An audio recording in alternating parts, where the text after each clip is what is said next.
Before we dive into today's chilling true story, make sure to hit that like button, subscribe, and turn on the notification bell so you never miss a moment of mystery, emotion, and unforgettable storytelling. If you love real-life drama, wild encounters, and deep emotional twists, you're in the right place.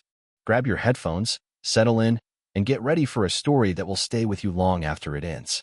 This is the terrifying last moments of Orca trainer Maris Ellington. The sun hadn't yet crested the horizon, but the scent of salt and wet concrete already filled the air at Oceanic Cove Marine Park. A hush still clung to the empty grandstands and echoing halls, broken only by the faint rhythm of water lapping against tank walls. In that silence, one figure moved with calm purpose. Maris Ellington. To those who knew her, she wasn't just another trainer. She was something different, something closer to the sea. Barefoot, wetsuit half-zipped, she stepped across the slick training deck like it was sacred ground. Her long auburn braid clung to her shoulder as she knelt at the edge of Tank 4, pressing a palm to the glass. A shadow moved beneath her. Then it rose. 7,000 pounds of raw, silent power surged upward, breaking the surface with an elegant twist. A towering dorsal fin cut the air like a sail before gently slicing back into the pool. And as the water settled, the Orca circled back, eyes trained only on her. "Kairo," she whispered, smiling. To most, he was a beast, unpredictable, powerful, wild. To Maris, he was something else entirely. A soul that mirrored her own. Her love for marine life wasn't born from documentaries or classroom lectures. It came from childhood mornings by the Carolina coast, where she would crouch in tidipools, rescuing starfish and whispering to crabs. Her parents often said she was drawn to the water before she could even walk. She believed it too. The ocean, she would say, didn't speak in words, it breathed. And she had spent her life learning how to listen. By 19, Maris had joined Oceanic Cove as a junior assistant, her resume thinner than most, but her instincts undeniable. In months, she mastered behaviors that took others years. She didn't command animals, she moved with them, glided through water like a second current. Her ascension was swift. By 24, she was lead trainer. And by 26, she was paired with Kairo. He was the largest orca in captivity on the eastern seaboard, 12 feet long, scarred, and legendary.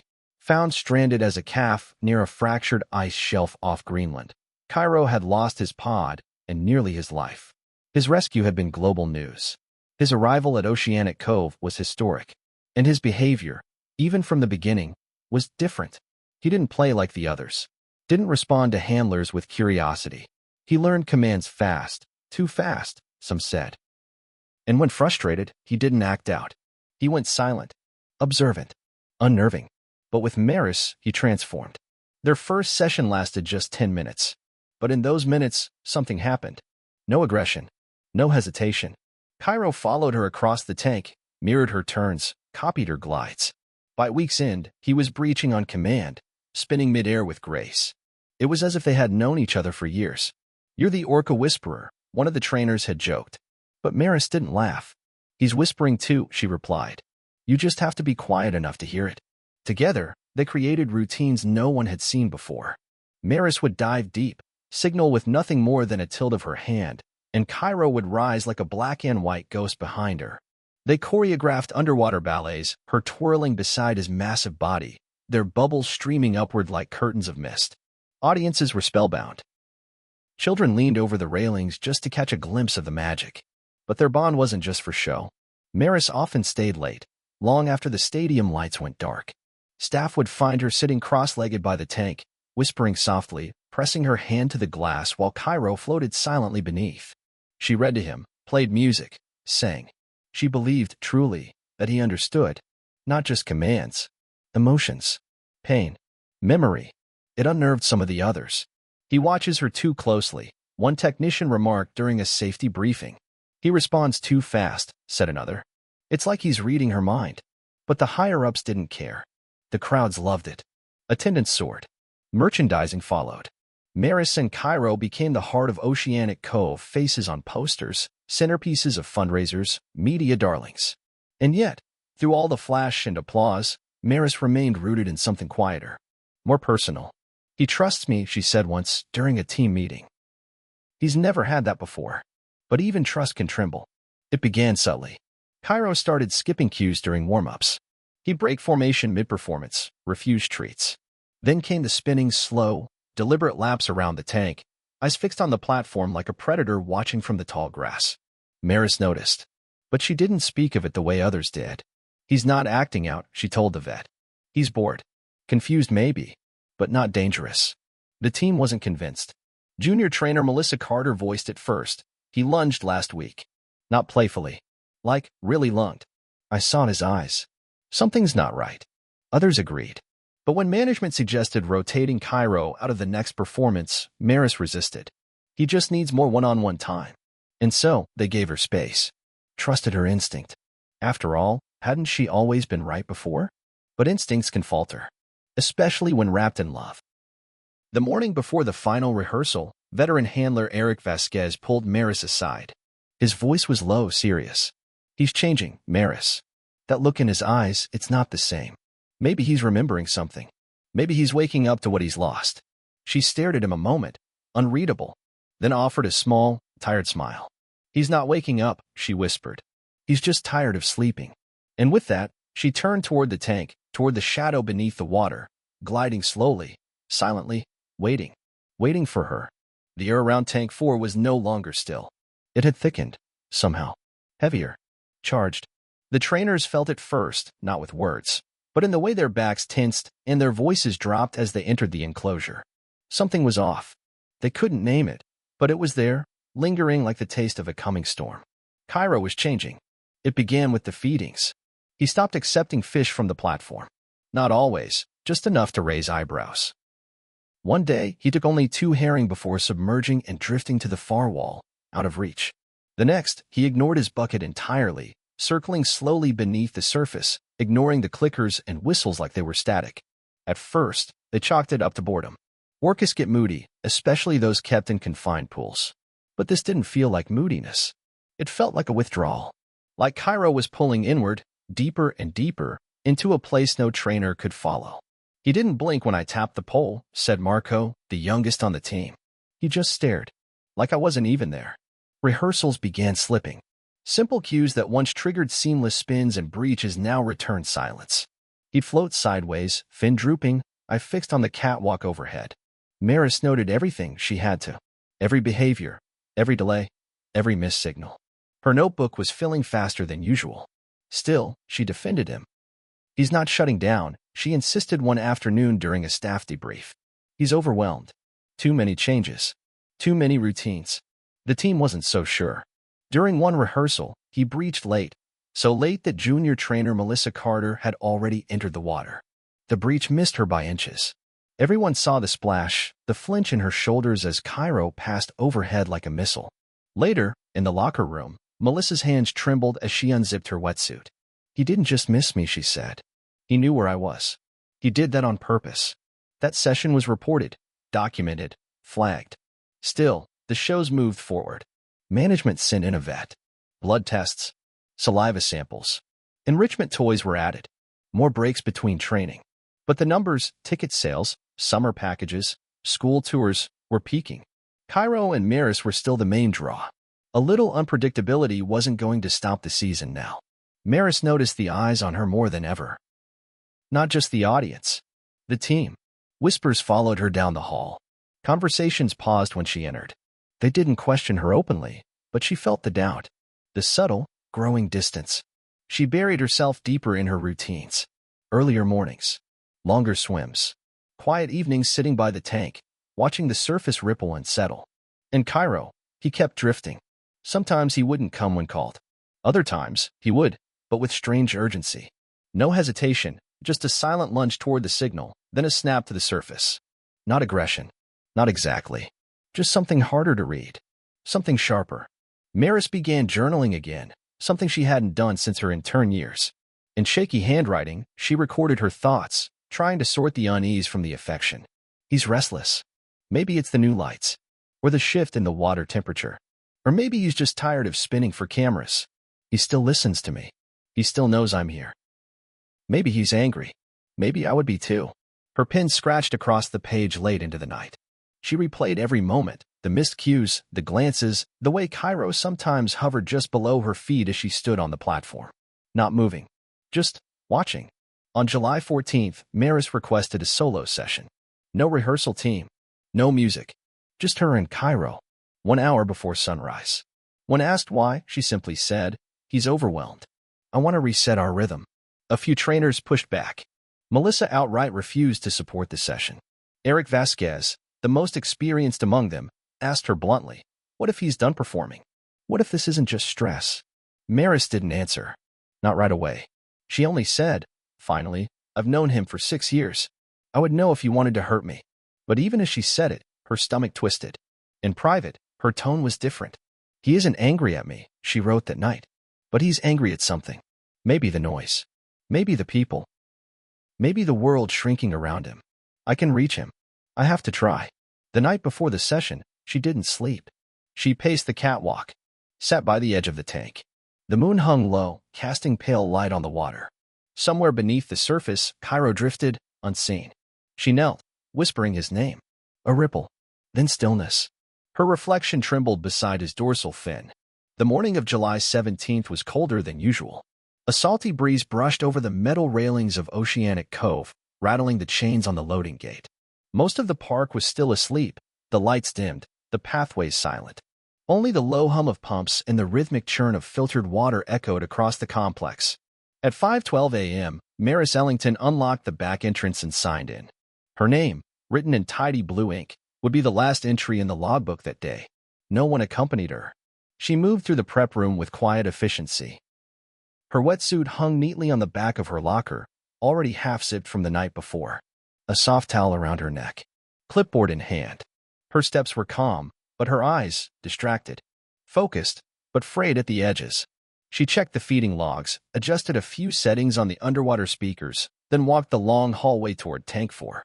The corridor was dim, lit only by emergency track lights, casting long shadows that followed her down the narrow path. The doors creaked open at 5:46 a.m. She entered the enclosure. The arena was still dark. No spotlight, no music. Just the hollow echo of her steps and the gentle swirl of water. In the center of the tank, Kairo's black dorsal fin sliced through the surface in slow, wide arcs. He hadn't noticed her yet. Or maybe he had. Maris stood at the platform edge, placed her clipboard down, and removed her towel. One breath in. Then she whistled once, sharp, high, deliberate. Kairo turned. He didn't approach. Not right away. He hovered, facing her from across the tank, eyes just above the waterline. She gave the first cue, a sweeping hand motion. The target swim. He moved, not in the expected path, but a slow drift toward the shallow wall, as if circling her rather than responding. His gaze never left her. That old, eerie stillness returned. Maris stepped closer, her voice steady but firm. "Kairo, center." Another motion. This time he obeyed. A smooth arc through the water brought him close, within 5 feet of the platform. He breached halfway, his massive head rising above the surface, nostrils flaring with a burst of air. Maris clapped once, offering a low click with her tongue. "Good boy," she whispered. She lowered herself into the water. There was no audience to cheer, no assistants to time the swim, just the soft splash of her entry and the silence that followed. Underwater, the world became muted and heavy. Her limbs moved slowly through the cool blue. Kairo passed beneath her like a living shadow, one gentle brush of his fin against her thigh. She turned, signaling again. He swam up beside her. For a moment, it felt right again. Familiar. Their rhythm had returned. But then Kairo dipped beneath her and stopped moving. He hovered, inches below her feet, not rising, not diving, just waiting. The light from above glimmered off his slick back. Maris treaded water, uncertain. "Kairo." She tried again. A vocal cue. A hand signal. Nothing. Then, without warning, he surged upward. A sudden whoosh of pressure knocked the breath from her lungs as Kairo's rostrum struck her lower back. Not with teeth, just the sheer force of his mass. She flailed for balance, reaching toward the platform. He twisted beneath her and came again. This time, he grabbed. A soft, deliberate grip on her leg, not biting, not shaking, just holding. She froze. "Kairo. Release." Nothing. She repeated the command, louder now, her voice shaking. "Release. Kairo." He pulled her under. The surface closed above her like a trapdoor. Inside the control room, motion sensors blinked red. The AI flagged the sequence, non-compliant behavior, aggressive submersion. The alert pinged once. No one saw it. No one was watching. Below the surface, Maris struggled. Kairo held tight. The pressure built in her chest. She reached down, pushing against his mouth, trying to signal release with open palms. His eye, mere inches from hers, watched her. And then he let go. She burst upward, gasping, arms flailing toward the edge of the pool. One hand reached the lip of the platform. Her voice came out ragged. "Emergency," gasped Kairo's knot. The rest was cut short. He rose again, this time faster. A violent splash, a twist in the water, and she was yanked back under. From the far side of the arena, the janitor on the morning shift heard it. A sound like a body slapping against concrete. He froze, dropped his mop, and ran toward the tank. At 6:22 a.m., security guard Leonard Rhodes arrived. What he saw made him stumble backward. Kairo was floating near the center of the tank. In his jaws, motionless, was Maris. He wasn't thrashing. He wasn't playing. He was holding her. Crimson threads unfurled around them in the water. Alarms finally rang. Trainers sprinted into the arena. Poles were lowered. Bait was thrown. Nothing moved him.